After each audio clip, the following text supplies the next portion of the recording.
telling you this is what's going to happen because I've talked to them face to face, and they don't even hide the fact. How powerful are they? Well, they are so powerful that they have taken over control of the United States. Neither the president nor the Congress is in control of the United States. They pick the presidents. If they don't like them, they get rid of them. That person will wear the throne of the world. Behind that person will be a council of what they call wise men who will really be the rulers. This poor guy is just going to be the fool they stick out there to take the brunt of the public wrath whenever it's necessary. Then you can knock him off if you want to. They should put somebody else up there.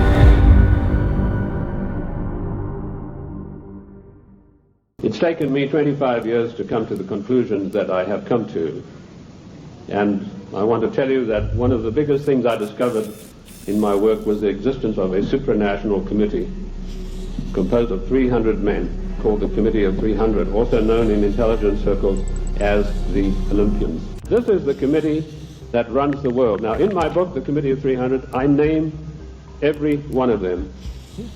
This is not a book that talks about they. It gives you specifics. Who and what is the Committee of 300? Well, I've dealt with that. I've told you this is a supranational body that knows no boundaries, respects the laws of no countries.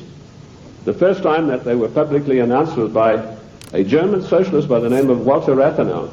Now, I'll give you some background of Walter Rathenau. He was the financial advisor to the Kaiser of Germany, and he was also the financial advisor to the Rothschilds, the French family Rothschild. So he must have known what he's talking about. He made an astonishing statement in 1934. He said, there is a committee of 300 men that rule the world.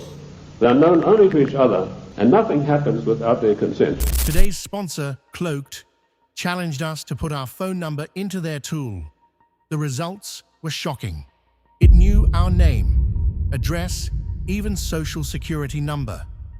Data brokers are making billions selling your information to spammers, scammers, hackers, even stalkers.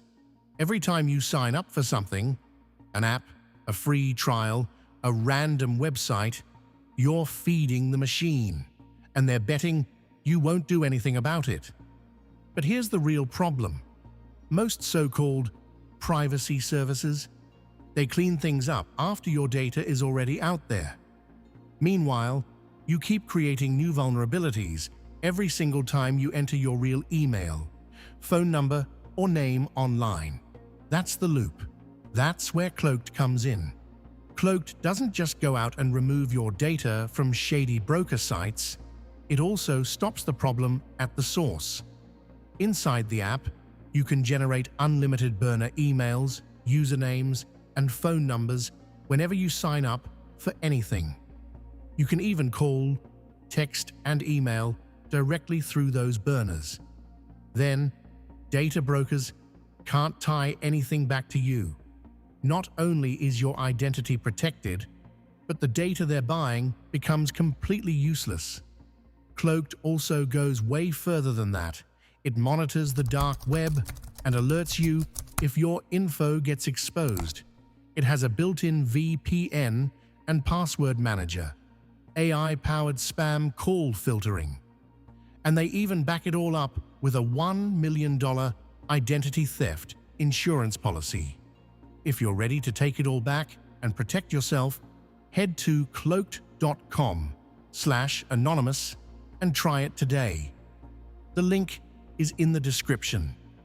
I came across this quite by accident when I was serving in Africa, in Angola, and I was given a series of documents which were only supposed to be handed in to top-level people. They were what we call above the top level of classification of intelligence documents, and there I discovered that whilst I thought I was in Africa fighting against the invasion of the communists, I was in fact fighting to introduce socialist regimes in the black African countries, and that I was actually working for a committee called the Committee of 300, also known in intelligence circles as the Olympians. In 1986, I wrote a work called Mind Control, Metaphysics, Extremely Low Frequency Radiation, and Weather Modifications. And in that work, July the 8th, 1986, I said that the top-level intelligence organization in the United States was the National Reconnaissance Office. far bigger than the CIA and any of the other intelligence agencies. And by the way, we have about 10 different ones in the United States. I even had the audacity to give the address of this organization. 3 weeks ago, Mr. Sam Donaldson, the gentleman who wears that beautiful toupee so effectively, he came on with the program in prime time and he said, this is one of the biggest scoops that ABC has ever had. And he told about the National Reconnaissance Organization. The exact same thing that I published 8 years earlier. I tell you this to set the stage so that you'll understand I do have some experience and that I know that of which I speak. And I came across the families in Italy who were called the Fondi, meaning the people who had all the money. They were all members of the Committee of 300, the Lucatis, the Recanatis, the Volpi du Miseratis. These people are so wealthy that they would make David Rockefeller look like a piker. That is how rich they are. And this is the committee that runs the world. Now, in my book, The Committee of 300, I name every one of them. This is not a book that talks about they. It gives you specifics. And this is where it gets uncomfortable. When former head of state Mikhail Gorbachev visited the United States a few years ago, flanked by George Bush and Quayle, he opened his Gorbachev Foundation in the United States. And he let slip, he said, this is being done with approval of the Committee of 300. CNN cameras were on him. They immediately switched. Now, I wrote to CNN and I said, could I have a transcript of this program, which they said was available. I never got a reply. I followed it up with letter after letter, but nothing ever came of it. The point I'm trying to make, ladies and gentlemen, is that the federal government, the secret upper-level parallel government that runs the United States, does not want you to know that you have an upper-level parallel government that calls the shots, that dictates what is going to happen to your life and mine. I revealed the existence of an organization called the Royal Institute for International Affairs, which is located at Chatham House in 10 St. James Square in London. I also revealed the existence of the Club of Rome, the Cini Foundation, the Mont Pelerin Society, the Order of St. John, which was known but not known. And I listed all of these secret societies that run the world as executive arms of the Committee of 300. So it controls the world through all of these. The Royal Institute for International Affairs is the executive arm of this committee, which gives instructions to the United States government to this very day. The chain of command is as follows. Every Secretary of State that has been appointed since 1919 is appointed by the Royal Institute for International Affairs. That may come as a shock for you. You think you vote and you put a conservative in the White House and then he appoints supposedly or allegedly conservative people to carry out the policies that you wanted him to implement. Surprise, surprise. I ask you to find me a conservative Secretary of State since 1919. And if you search diligently and apply the correct rules, you will come out blank.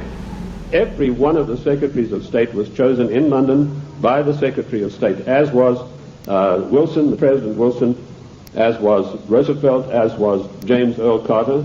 He was specially chosen because he'd had 3 mental breakdowns, and they felt he would be a good guy to manipulate.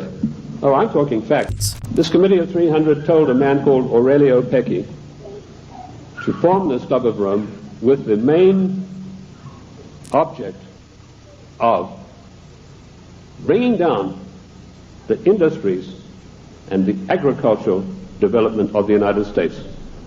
He immediately wrote a paper in which he said there are too many people on the earth and that the United States, with its industrial development, its agricultural development, is responsible for this curse of overpopulation. So the Club of Rome was instituted and organized to start an attack on the world's population using the United States as the whipping boy. And they came up with a paper called the Zero Growth Post-Industrial Plan for Industry and Agriculture for the United States of America. Now listen closely to what he claims next. The middle class in the United States of America had to be destroyed because in the coming push to a world order, the middle class would be the stumbling block. because history had shown that the peasant class in ancient days, when they had revolted, were just easily crushed. There was no resistance. But now had grown a new super class of people in the United States called the middle class, who had long-term employment, who had job security, who were well paid, who could afford to buy the products that were made by the United States and didn't need to buy products from China or anywhere else. And the Club of Rome post-industrial zero-growth paper said this has got to stop. We have to bring down the middle class of the United States. And the way that we will do this, the way that we will accomplish this task, is by crushing their industries. The Club of Rome celebrated its cell-diversity anniversary, and Alexander King, its chairman, stated, the American people henceforth must get used to the idea that they will never ever again in their lifetime have full employment. What a scandalous thing that our government is fully cooperating with this organization built up by the Royal Institute for International Affairs to destroy the middle class of the United States. The Order is truly a secret society. It was founded in the United States at Yale University in 1833. It has continued and exists down to the present day. Each year, the Order takes in 15 men, senior students from Yale University. Never more than 15. Only once has it been less than 15. In 1946, they took in, I think, 10 rather than 15 members. So what we have is a secret society which, over the last 150 years, has accumulated about 2,500 members, of whom perhaps 500 are alive today. Of this 500, perhaps 100 are actively in pursuit of the objectives of the Order. It's not another college fraternal society. Yale University is the only university in the United States, or indeed the world, which has senior societies. These are societies where the 15 are selected in the junior year and actually are initiated at the beginning of the senior year. They stay on campus only 1 year as members. They are called knights. When they graduate, they leave the university, they go out into the world, then they're known as patriarchs. So at any one time, you only have 15 knights in existence, and for the rest of their lives, they're known as patriarchs. And they work during their lifetime, or a number do, towards the ends of the Order. They are pretty much guaranteed success. Certainly they're guaranteed financial success. And in my reading of the material I have, I infer that so long as they go along with the purposes of the Order, so long as they gear their careers and their lives towards certain ends, then they are guaranteed success. Well, up to 6 months ago, I denied that there was a conspiracy, because, frankly, I couldn't prove one. I suspected a conspiracy, but I couldn't prove there was one until 6 months ago.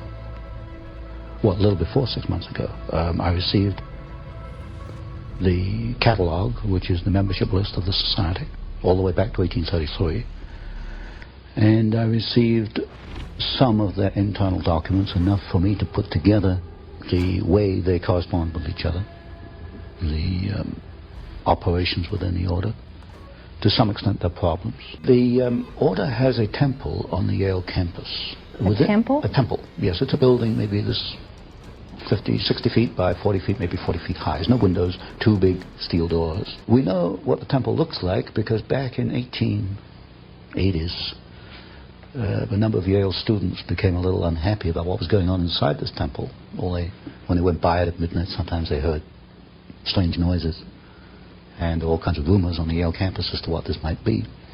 There was a break-in. I call it the Yale Gate. There was a break-in to the temple, and the students who broke in cataloged what they found, and they made a drawing, a design of the interior of the temple. And 3 of the rooms are numbered. One is 322, one is 323, and one is 324. 322 is also, I suspect, the chapter number. 322 is an identification. And also in correspondence between members, they conclude their correspondence, where you and I will conclude yours truly or yours sincerely. They conclude yours in 322. This is a symbol of death. Now, why would they take a symbol of death? Yes, from what I understand, when a new member is initiated, that would be in the senior year at Yale, he's placed within a coffin. Oh my. And from the photographs we have of members inside the temple, many of these photographs are the 15 sitting around a table, and they have this skull and the crossbones sitting on the table in front of them. It is the symbol of death, and it has been called the Brotherhood of Death, and I think it probably more adequately should be called the Brotherhood of Death. Look at the history, the biographies of the leading members of the order, and reconstruct their career and see if there's a common pattern in their careers. So, to come back to my point, I have to reconstruct the objectives. What are the objectives? In the words of one member, might is right. If you have the power, you use it to achieve your objectives. What is the objective? As you look at the histories of individual members, it can only be one thing: to acquire power, to keep power, to use power for their own purposes. For example, Averell Harriman is a very influential member of the order. Harriman was initiated in 1913. His club number is D111. All the other 14 of D111 have died off. Averell Harriman is the only one left. To come to the other part of your question, who are some of the significant members? Today, two men stand out. One is Averell Harriman, who is the chief financial angel of the Democratic Party. The other is Vice President George Herbert Walker Bush. The Bush family is quite prominent within the order. Now, if you go back in history a little, you'll find that George Bush's father, Prescott Sheldon Bush, was also a member of the order. He was a member of Brown Brothers Harriman, which is the Harriman Private Banking Company. So today you've got two men who are supposedly in politics in opposition, Bush and Harriman, actually the members of the same secret society. And Bush's father was not only a member, he was a partner in what was then Harriman and Company, which later became Brown Brothers Harriman. So behind the scenes, and this is something you don't see until you investigate it, people who appear to be in opposition politically or financially or industrially or in many ways are working together. The method they use is that of the Hegelian dialectic. Thesis played against antithesis leads to a synthesis. In other words, for Hegel, for history to make progress, you have to have conflict. And when you look at the key people in the order, you will find that they generate conflict. So Bush and Harriman politically are conflicting. Coffin and Buckley, although part of the same order, are in public conflicting with one another because conflict leads to the new synthesis.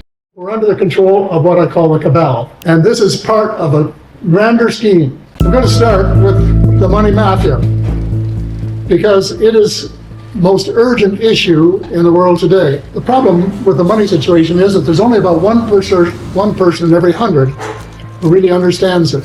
And there's some, we think of money in some esoteric way of we wishing, of course, we'd had more. But it's a little complex. It's just as a result of a system which has grown up, which is designed to take us to the cleaners. And something can be done about it. Something must be done about it. Now the explanation begins. And trust me, every piece matters. They all connect.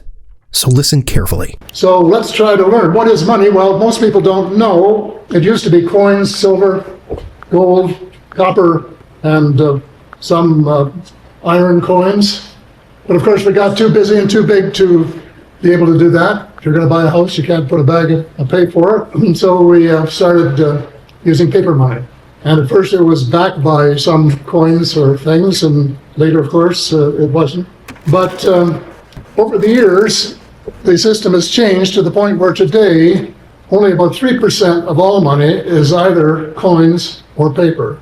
97% is virtual, and virtual means computer entry. The first and probably the brightest of the governors of the Bank of Canada said that money was just a book entry. If he were alive today, he'd say money is just a computer entry. Well, the problem is, whose computers? And that's where we have to do something about it. But whose computers? You've heard it a million times. Follow the money. And coming from a former defense minister, it's worth at least hearing him out. We, the people, own the patent to create money. We have licensed private individuals to do it for us. And they now create 97% of all the money, but they create all of it as debt. And debt on which interest has to be paid And no one creates any money with which to pay the interest, so you just keep going further and further and further into debt. The whole system is mathematically absurd. It's more insane than insane, if that's possible. Before we go further, let's take a step back. This didn't appear overnight. It started somewhere. And to understand where we are, we have to understand where it all began. I want to just give you a bit of a background on the history of the system is multiplied and what we call bank leverage. If we go back 300 years when the Bank of Canada, Bank of England rather, was chartered, they lent half of their money, or all of their capital, their gold and silver, to the king at 8%. So he gave them a license to print, P-R-I-N-T, an equal amount, and lend it to their rich friends at high interest rates. So in effect, they were allowed to lend the same capital twice. But to understand, most people have the myth, observe the myth, that if you go to the bank to borrow money to buy a car, that what they're lending you is somebody deposit that somebody else made the day before or a couple of days before.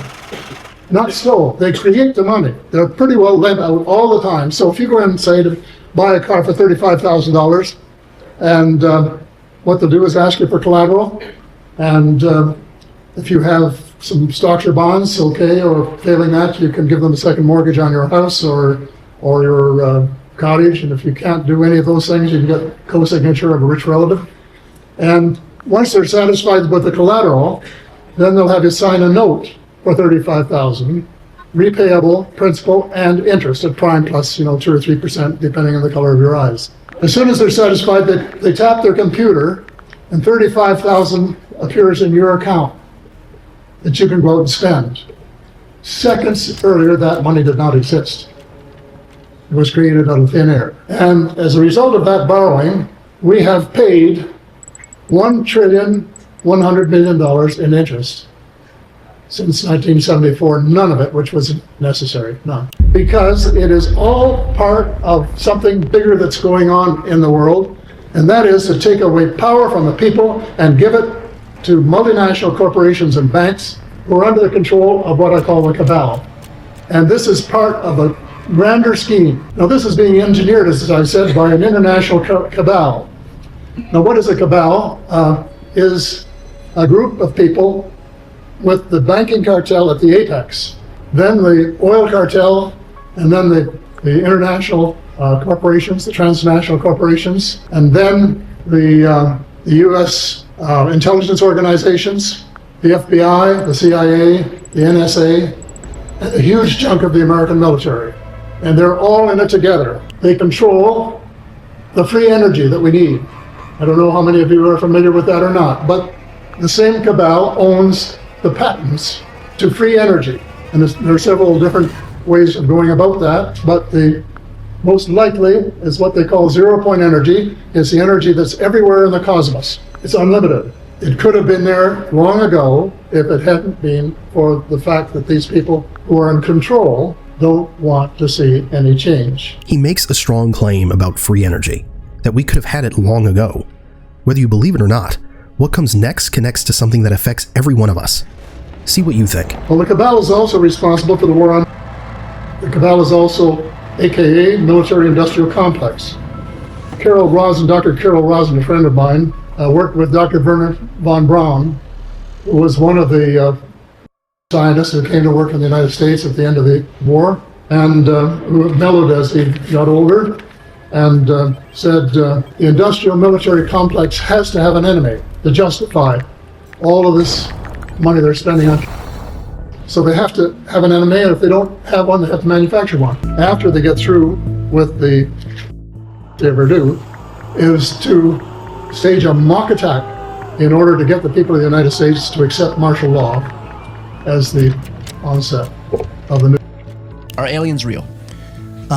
They're real, but I haven't seen them, and they're not being kept in, what is it? Area 51? Area 51. There's no underground facility, unless there's this enormous conspiracy, and they hid it from the President of the United States. What was the first question you wanted answered when you became president? Where are the aliens? Where are the aliens? Something that got a lot of attention this week. Barack Obama said that aliens are real.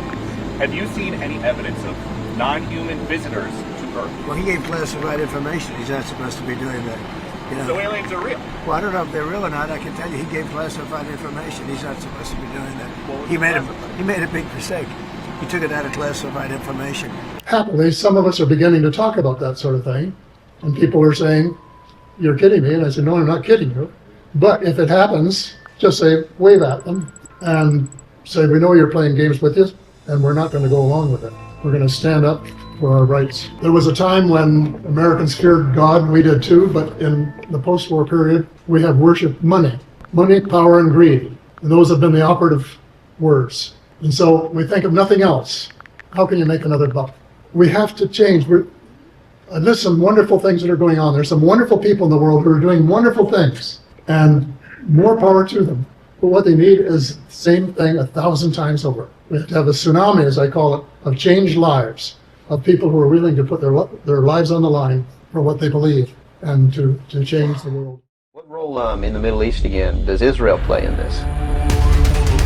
Israel was created as the instrument to bring about the Battle of Armageddon and the fulfillment of prophecy, a war that will be so terrible, where nuclear weapons will be used, so that the American citizens and the other people in the world will get down on their knees and beg for no more war. And what is the answer to that? They're going to be told the only way we can guarantee no more war is if we destroy the sovereignty of nations and we come together as one humanity and government. Right. Now I'm telling you, unless the American people wake up and stop it, starting in about 1996, the Battle of Armageddon will become a reality. Read the book of Revelations, whether you believe in the book or not, read it, because the men who are bringing this about are using it as their script. And I get people who still come to me all the time and say, "Bill, you're all wrong, it's the Jews. The Jews are subverting the world." Man, it's not the Jews, it's not the Catholics, it's not the blacks. It's these men who belong to the ancient mystery schools, who meet in secret and decide the fate of the world. And they belong to all different races and all different nationalities and all different religions to the public point of view. But in secret, it's a different story.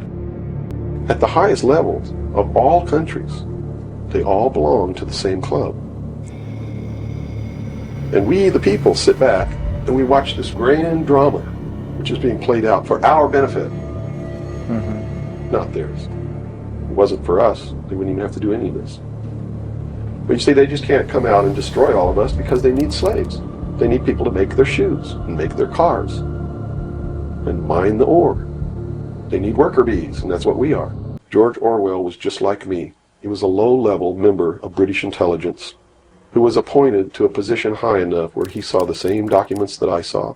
And he tried to warn the world just like I'm trying to warn the world, only he wasn't willing to take the risk that I'm willing to take. So he wrote it in a book called 1984 and spelled out exactly what's coming as a warning to the people of the world, as a work of fiction. But you notice that that work of fiction really stirred people up because they knew that it wasn't fiction. In their heart of hearts, everyone who's read that book knows that it's coming. Why is it that you are here today, or how is it that you are here today and you're not, conveniently taken away and put in a padded cell somewhere so that you can't speak of these things? I can tell you this, I began to reveal information in 1976, and I was physically attacked on 2 occasions. My skull was caved in, that's what all these scars are here. On the second attack, I lost my leg. They visited me in the hospital. They had no intention of killing me. They were delivering a message to me. Shut up. And that was the message that came through loud and clear. And 2 men who identified themselves with identification cards who belonged to the Defense Investigative Service, which is really the Defense Intelligence Agency, asked me if I was going to shut up or they were going to have to do it right. And I told them, I said, you don't have to worry about me. I'm going to be a good little boy for the rest of my life, and yeah, I'm going to shut my mouth. And I did for 16 years, kept silent until I saw this. Either these men are following the book of Revelation. The book of Revelation is it is in the Bible. They're either following it, just like a plan, and bringing the prophecies in there to pass to manipulate and control those who believe in those prophecies and neutralize them, so to speak. In other words, if this is written in the Bible and God has ordained it, who am I to resist? It must come to pass, so I'm not going to try to stop it. Okay. What a perfect way to neutralize the opposition right off the bat. Or there really is a God. And what he said was going to come to pass is coming to pass. And I named this, Behold a Pale Horse, from chapter 13 of the book of Revelations. The fourth horseman of the apocalypse is the pale horse. And I looked, and behold a pale horse, and his name that sat upon him was Death.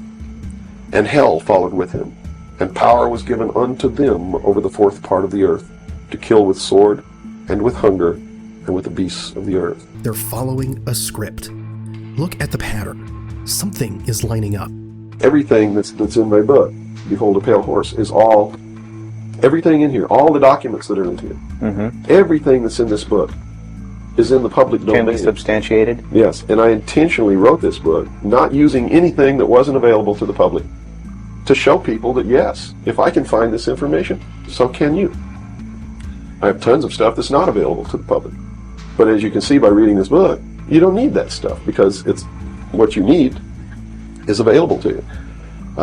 Public libraries are overflowing with the proof of what's really going on in the world, but nobody really utilizes it to the extent that they're able to pick this out and put it together. Another thing I've done for people is I've put it together for them so that they can see the overall picture, rather than looking at small things and thinking that it's isolated. Nothing is isolated. It's all part of a big puzzle. All the media in this country, radio, television, and print, is all owned by 5 corporations. All of these corporations that own the media are owned and controlled, and members of the Council on Foreign Relations sit on their board of directors. But you can trace that yourself. Okay. Remember, if you go down and you trace the ownership of a station or a newspaper, and you get to a corporation, remember that somebody owns that corporation, and it's usually another corporation. But when you trace the interlocking of all these things, when you get to the top, there's 5. And all journalists know that there's some things you don't write about, and you don't talk about, because you'll lose your job. And that's where the control is.